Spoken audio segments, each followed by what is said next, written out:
Madam क्या समझती हैं इमरान खान को किस केस में गिरफ्तार किया गया? इनके पास कोई वजह तो थी नहीं इमरान खान को गिरफ्तार करने की।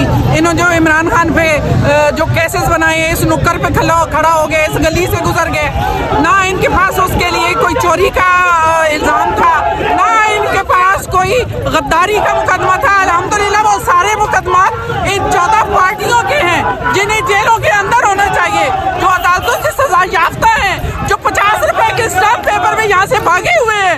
इमरान खान इस कौम का, इस हमारी आने वाली नस्लों का वो वेल विशर है। उसको इन्होंने कोई नुकसान पहुंचाया, हम इनकी ईंट से ईंट बजा देंगे।